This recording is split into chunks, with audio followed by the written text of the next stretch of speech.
this countdown, we have Eileen Wuornos. Eileen Wuornos is often considered the first female serial killer. She was found guilty of killing 7 men. She would murder them, rob them, and then drive home in their cars. Although she claims every murder was self-defense. In our interview, we can see how lax she is when talking about killing. Just shot in self-defense, boom, boom, boom. You know, they weren't cut up, they weren't sliced up, no OJ jazz, you know.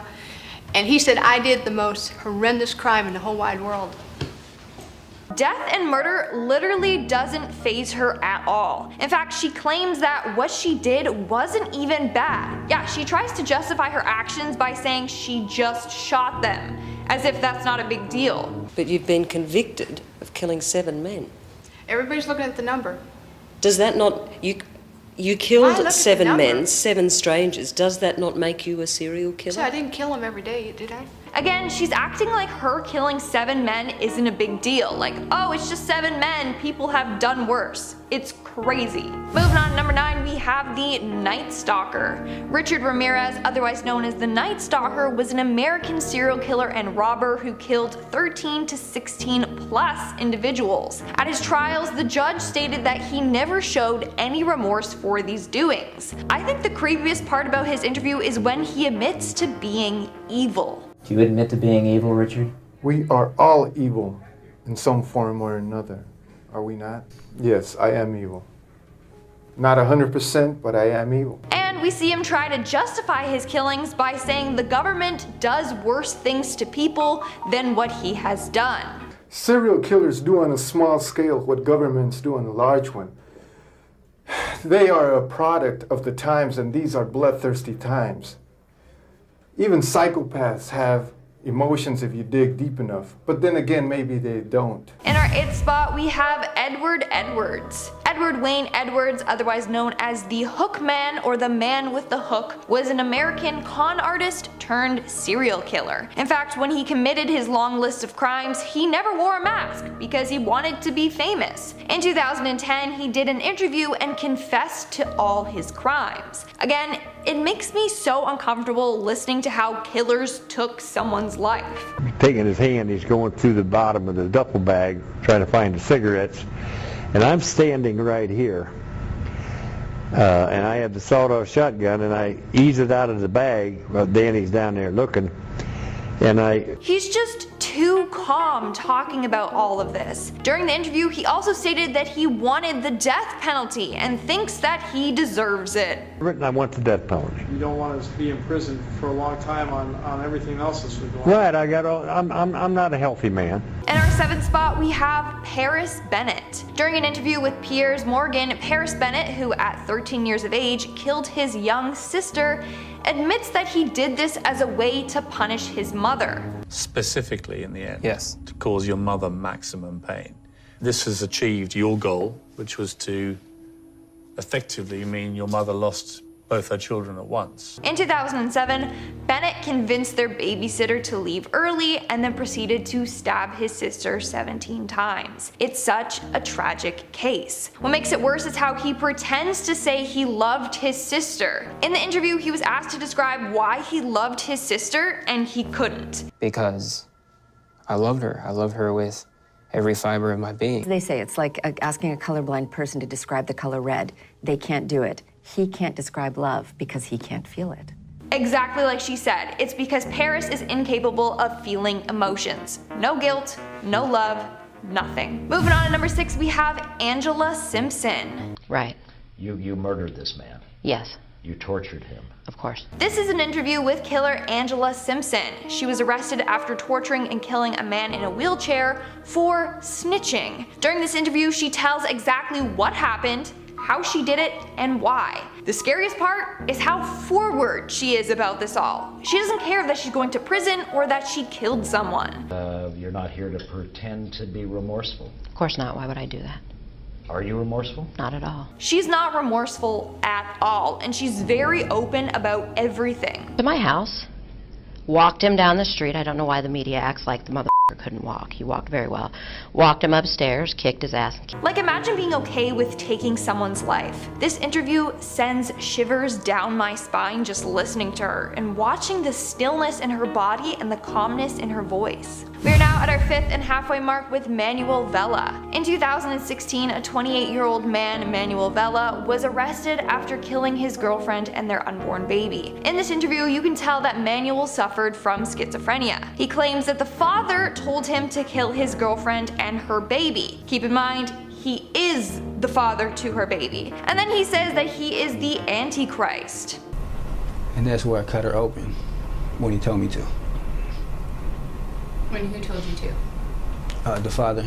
It's just the same one who was to communicate with Jesus Christ is when he was there. Although it seems like he is intoxicated during this interview, he is not. He's just experiencing hallucinations and delusions. In this interview, he also claims he would receive commands from outer space and extraterrestrials. A lot of people found this interview disturbing just because you can see how far gone Manuel is. He's no longer in control of himself. In our 4th spot, we have Arthur Shawcross. Arthur John Shawcross was an American serial killer in Rochester, New York that took the lives of 13 individuals. His first 2 murders were committed in 1972. He was caught for both and then sentenced to 25 years. But after serving 15 years, he was released on parole. That's when he continued on with the killings and took the lives of 11 different people. His interview is creepy for a number of reasons. Do you remember killing her? Yeah, possibly. He gives me the chills. He's just twitching and his voice is just so unnerving. But it gets worse once he starts talking about his crimes. How did you kill her? Probably strangulation. How do you know when they're dead? How? I don't know, just do. You can see that he won't admit it directly. He says maybe he killed her and maybe she died by strangulation. It gets worse. Reach over my shoulder like this, right behind my neck, and I pull out a brand new machete.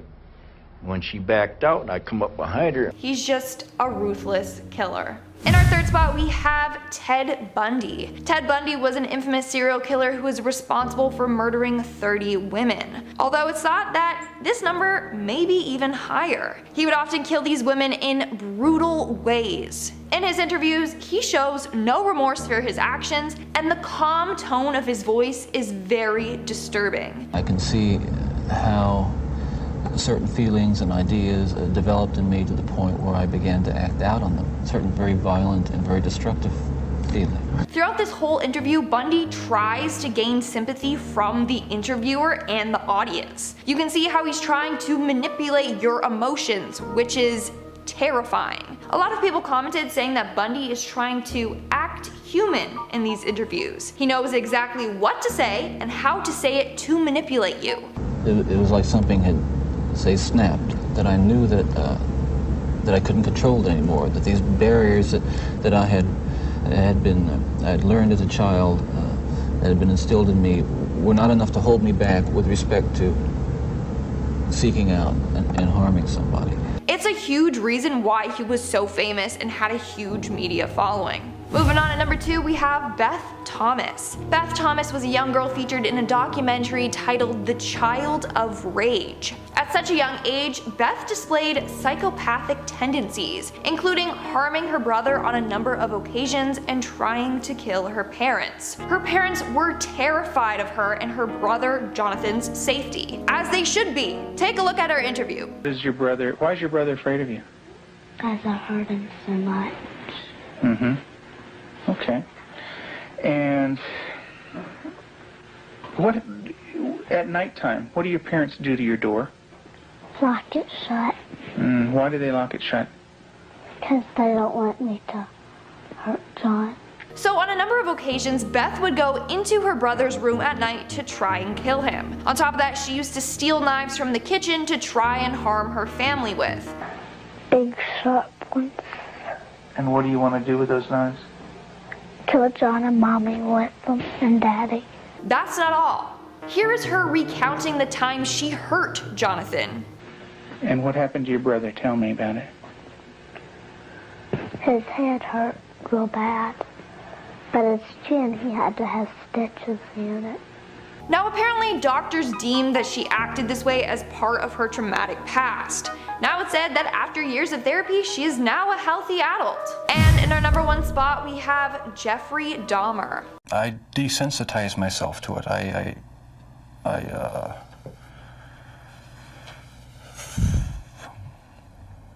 I don't know, I went to great lengths. Between 1878 to 1991, American serial killer Jeffrey Dahmer murdered and dismembered 17 men and boys. He would pack the victims' body parts into plastic bags and bury them behind his parents' home. He would also take disturbing photographs of his deceased victims and keep certain body parts as souvenirs. He also had tendencies to eat the victims. This gave him the name the Milwaukee Cannibal or the Milwaukee Monster. Upon searching his home, police found albums full of pictures of body parts, and his place was filled with human remains. Before his death, Jeffrey had an interview with Inside Edition and other news channels. In these interviews, he shares gory details about the men he killed and why he did it. One time I brought this young man back to the hotel room, the Ambassador Hotel.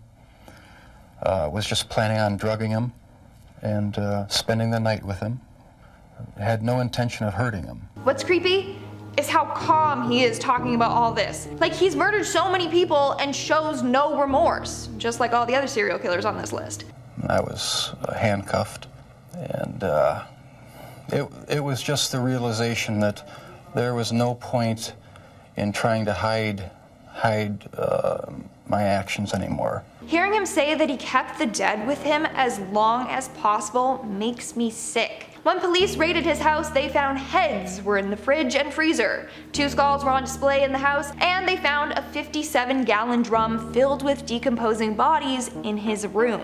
Starting us off at number 10 is Thanksgiving turkey. User Mash Skulls shared that about a month ago they had sleep paralysis. One morning they started hearing this distorted, deep, unfamiliar voice. They started hearing more than one voice and tried to move or wake up, but they couldn't. And this is where it gets really freaking screwed up. The user saw a bunch of faceless men with razor-sharp teeth coming towards them, grinding their teeth as they went. They were whispering food, food, food over and over again, and were legit holding knives and forks. Now imagine being unable to control or move your body as these cannibal creatures just coming towards you. Now they surrounded the user, climbed on top of them, and then carved them like a turkey. It gets graphic. They tore the user limb from limb. They went headfirst into the rest of their body like a bunch of starving hyenas. The user watched them take her own finger bones and use them as toothpicks. Can you even, I don't even want to imagine this. The user literally had to listen to Beethoven for 3 hours after the dream just to get the image of being eaten alive out of their head. And honestly,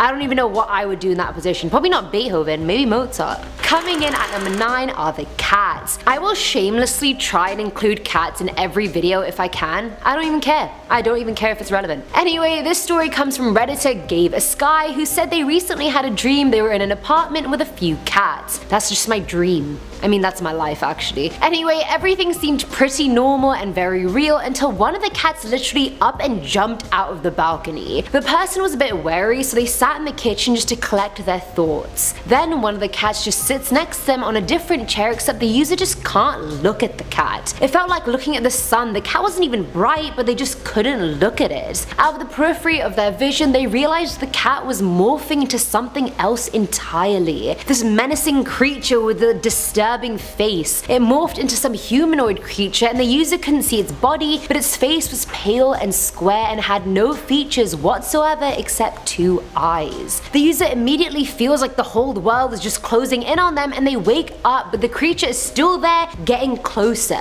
Realizing they're not actually awake yet, they somehow willed their unconscious body to fall off the bed in order to actually wake up. They ended up blacking out after they fell off the bed and refused to sleep alone for 4 days. Honestly, this is very impressive that they willed themselves to wake up when they were asleep. I feel like I wouldn't even know how to do that. At number 8, we have the woman. Honestly, I feel like everyone can somehow relate to this story, and I'll tell you why after. So this person shared one of the most terrifying dreams and said they actually suffer from really bad sleep paralysis. They have a rocking chair in their bedroom, and I don't know why they do. That's literally the first thing to get haunted, if anything. Like, why? Either way, one night they were laying on their bed unable to move, and they looked at the chair. There was a pale grey woman on the chair with blonde hair who was crying her eyes out while staring at the storyteller. And while she was crying her eyes out, she was also pulling out her insides. The person closed their eyes and they were trying everything to not see this right now, and then they felt this heavy pressure on their chest. They opened their eyes and saw this woman sitting on their chest pulling out her inner organs. The storyteller was so terrified they peed themselves, and mind you, they were 20 years old at the time. I can't even imagine the horror this person must have been going through, and I always think, honestly, why I said it was relatable is because I always think my chair with a bunch of laundry on top is a person in the dark, and I know a lot of other people get scared of that as well. So I was like, oh my god, hashtag relatable. But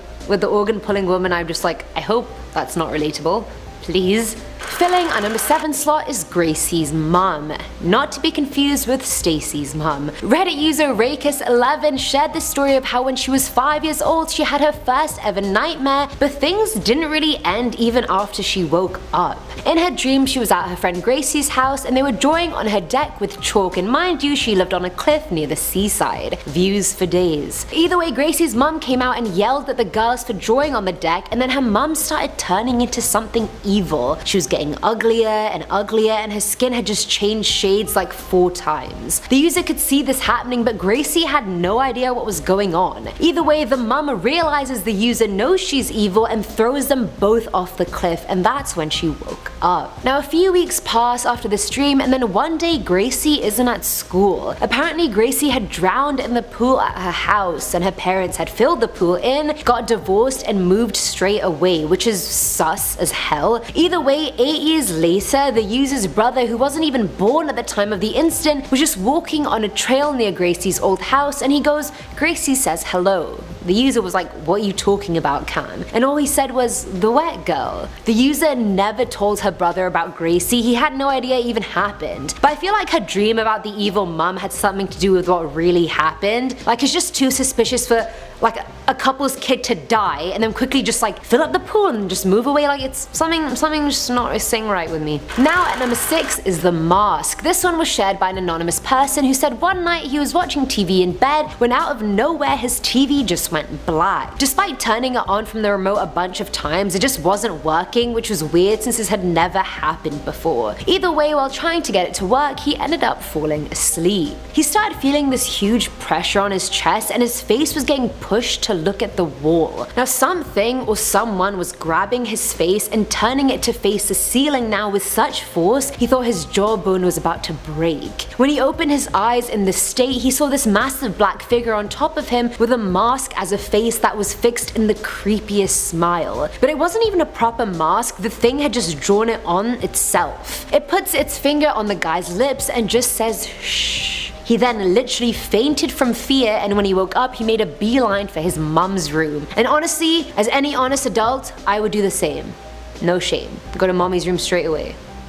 She can protect you from all. Now coming in at number 5 is The Darkness. Now this one's from Redditor The Pixel Mouse, who has this recurring dream about a creature she dubbed The Darkness. The monster appears in 2 forms. The first is in human form at a crowded place like a mall for example, and she won't even realize it's there until it starts appearing everywhere around her, and then everyone else just disappears. At this point the darkness starts running at her in super speed, and as soon as it grabs her, she wakes up. In the second rarer form, she'll randomly be in a room in her house, and as she goes into another room it'll go dark straight away and she'll know she's about to get royally screwed over. Like, at least she's self-aware, she knows it's happening, she knows it's coming. Even if she tries to escape this dark room, she gets pulled back in, so she just literally closes her eyes, waits for the darkness to grab her, and then she wakes up. The only thing she knows about its form is that it has long sharp fingers, because that's all she's ever really touched. Man's eyes are closed for the rest of the time, so the monster could literally take any true form. None of us will ever know. more. At number 4 is the little girl. This one's from Reddit user Pretends He Knows Stuff, who said one summer a few years ago he had a super high fever and sleep paralysis, which is probably the shittiest combo ever. Throw diarrhea into the mix and then it'd really be the shittiest combo. Pun intended. Anyway, that night he had a dream that everyone he knew was crying over this little girl, and when he got close to her he realized why. The girl was missing half of her face and the guy said what a shame to her, and all of a sudden the room went grey. I love how this girl's face is half missing and all he said was what a shame. Like, you can come up with something better than that. Anyway, in this grey room he wakes up and sees the girl inches from his face, and all she keeps saying is "you did this to me." Except after saying it a bunch of times, she's not a little girl anymore, now she's like an elderly woman, and then that woman goes and jumps on his chest. Like grandma's into acrobatics lately. The guy thought his lungs were burning up, and he claims that he actually prays every day still that that dream never happens to him again. May God be with you. Filling our number 3 slot is the spider. This one was shared by an anonymous user who said they dreamt they were walking through a wasteland, probably from Fallout. The game Fallout, if you guys know it, you probably do. Either way, they were with a group of people they didn't know, and everything was a weird shade of either green or black. Like no other color even existed in this dream. Either way, they entered into a ruined building and they found someone crouched down on the ground with their back to them. For some weird dream logic reason, the person just knew they knew the person who was crouching down. They were so relieved, and as they went to touch the crouched person on the shoulder, everything became slow motion, like they were underwater almost. As they touched the person's shoulder, everything became normal speed again, and they turned around to look at each other. Except this person, they didn't know them. The person had one eye, and instead of having an iris or pupils or even whites, it was just a freaking spider as an eye. A black spider, and the bits that should have been white were green. The person literally jumped awake, and only when they were awake did they realize that thing was their sister. 20 years on, they remember the dream in such vivid detail, which goes to show how much it really scarred them. I hate insects, so if I saw a cyclops person with a spider for an eye, I would off myself. There's no hope for me now. Done with it? I don't want to be on this planet anymore. Now at number 2 is the 2-part Banshee. So this also came from an anonymous person, and they recall 2 slightly linked dreams that they had when they were 7 years old and one right now. In the first dream, they were laying in bed trying to sleep. Bored, they were like, let me just look at the shadows on my wall till I fall asleep. But the more they noticed the shadows, the faster the shadows started moving until they fully came off the walls. They started tugging at the person's feet, and all of a sudden 3 toddlers climbed onto the bed, and if that wasn't creepy enough, they all had glowing yellow eyes. Like great, honestly, what else can go wrong? Love it.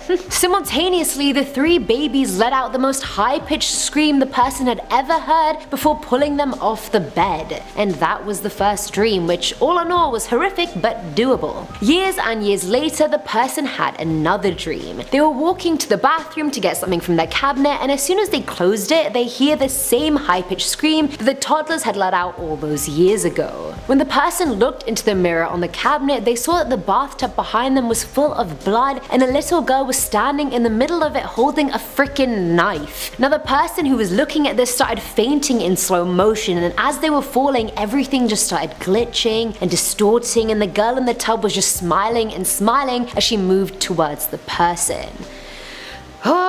I just have to take a few deep breaths to digest this story. Even though I've already read it since I've written about it, I still need to digest it again because that was too much. And finally, at number 1 is the basement. According to Flugu, which is this girl's username, when she was 8 years old, she used to have this recurring dream that wouldn't stop for months. She even forced herself to stay awake for 3 whole days just so she wouldn't have to see this dream again. And honestly, if that doesn't set this story up well, nothing will. Now in her dream, she's in her basement with her sisters getting something to drink when all of a sudden her sisters' faces just start getting really weird. Their noses and mouths start shrinking and their eyes take up 90% of their face. The girl starts screaming and running up the stairs, but the sister creatures grab her neck and pull her down the stairs. By the time she's fallen down all these stairs and reached the bottom, one of the sister creatures pulls her up from the neck. When the girl looks at the creature, her face becomes oddly normal and human, except it's not human. She seems to have like another layer of skin on top of her face, Achilles, and before the flugu can even figure out what the hell is going on, the creature starts screaming like a demon, and all she can do is scream out of fear in response. The dream was so bad that the first time she had it, her mum told her she screamed for 3 hours straight before waking up. And that last bit really got to me because like how terrified you have to be to like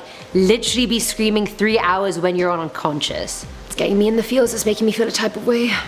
Number 10, Memnon. We're kicking this list off with one of the greatest warriors ever.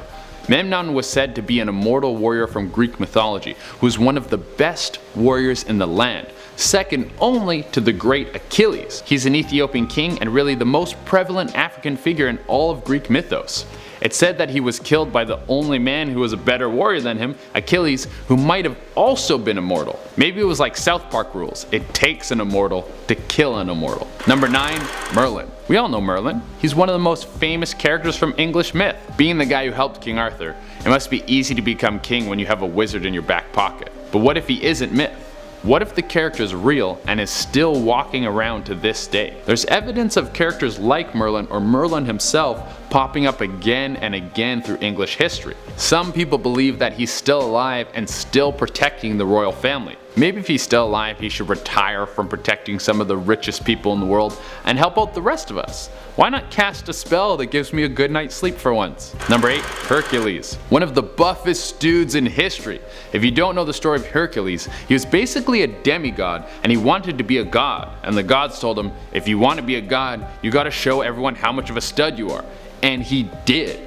He killed a lion with his bare hands, then he killed a multi-headed fire-breathing hydra, and he went to the underworld and captured the gatekeeper of the underworld. This dude's a legend, and his core strength must have been insane. Now the story goes that he was never given his wish and granted godhood, but many people believe that the myth is wrong and this is just the story that was passed around. That the true story is that he was gifted his rightful god power and immortality. As long as he never told a soul, he would keep his godhood. I mean, you wouldn't want him to tell anyone because then there would be a bunch of people trying to kill stuff trying to become gods. Number 7, Sir Galahad. One of the most famous knights of the Round Table, the original boys club. I bet they all met in a treehouse, you had to climb a rope ladder to get into it. You could only get in if you knew the secret password and there was a sign on the door that said no girls allowed. I might be mixing up King Arthur's knights with the Little Rascals.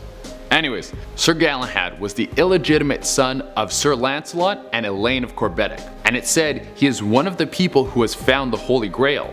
Drinking from said grail is supposed to grant the person immortality. Now just like Merlin, Galahad is supposed to be one thing of legend, but some people believe that the knights did exist and are still in charge of secret underground cults to this day. If this is real, I would want footage of someone putting Galahad in one of Elon Musk's rockets and his face as he gets shot into space. Nothing like a 1,000-year-old man seeing what space looks like. Number 6, Conan O'Brien. Let's take a hard left turn out of myth and turn into something that might be one of the strangest on the list. Late night TV show host Conan O'Brien. Why, you may ask? Well, it's because of this picture. This is a comparison picture between Conan and a Civil War soldier. They're eerily close to each other. Maybe Conan is closer to Wolverine than the hilarious ginger comic we have all come to know and love. What if all his jokes are just a way he can cover up his PTSD from fighting in centuries of wars? I mean, good for him. To go from war vet to American celebrity, that's a big jump that almost no one could do. Maybe back on the battlefield, no one thought he was funny, so he became immortal out of sheer willpower, just so he could stay alive long enough to find his audience. Number 5, James Bedford. If you're going to die, but you have faith that in the future they'll be able to bring you back to life, then why not throw your body into a giant freezer? James Bedford was the first person ever to be cryogenically frozen. He was an American psychology professor at the University of California and wanted his body to be preserved for later days, just in case they ever figured out a way to bring frozen people back from the dead so they could walk around again. If this was ever to happen, he would be first in line. He passed away in 1967, and right after he was pronounced legally dead, they threw him in a big chest freezer and set it to ice age. I'm sure it was more scientific than that, but you get the idea. Now, we haven't come across the technology to resurrect this guy, but if we do, he's gonna get the Captain America treatment and be very close to being immortal. Number 4, Hugh Glass. Have you ever seen The Revenant? The movie where Leonardo DiCaprio has the worst weekend ever? Well, in that movie, he plays frontiersman Hugh Glass.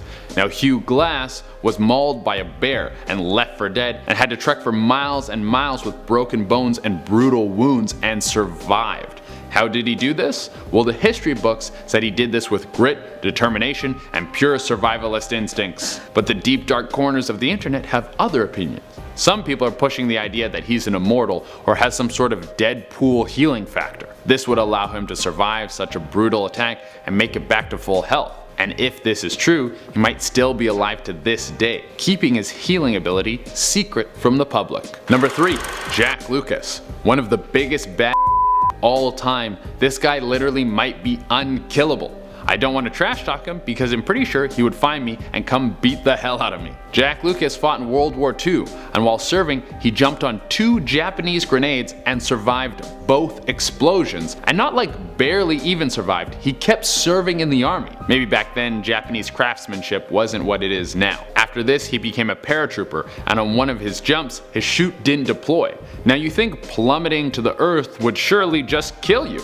Not Jack Lucas. His buddies found him alive and well. This dude is probably like a werewolf or a robot, or like a robot werewolf. Number 2, Roy Benavides. We're gonna stay on this trend of people who could beat up anyone's dad with Roy Benavides. Roy Benavides was a special forces officer. He stepped on a landmine in 1965, and he was told he would never walk again. And he was like, not only am I gonna walk again, I'm gonna go back and fight in war again. And he did. He fought in the Vietnam War. During one battle, he was leading a small troop, and they were under attack by over 1,000 Vietnamese soldiers. By the time the fighting was done, he had been wounded by either gunfire, knives, or shrapnel 37 times.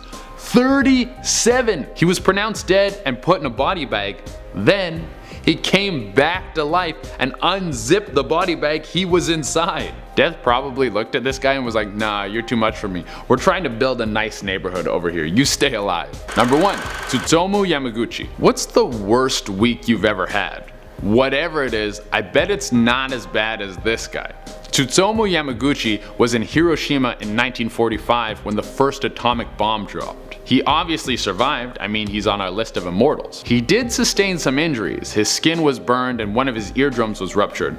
But for an atomic bomb dropping, that's like leaving relatively unscathed. So he was injured and he went home to Nagasaki. 3 days later, he was at work sharing his crazy story of how he saw the atomic bomb get dropped. And then, if you know your history, the second atomic bomb was dropped and the dude survived again. He took back-to-back atomic bomb bombings and walked away with an earache. This dude could very well be immortal, or at least radiation proof.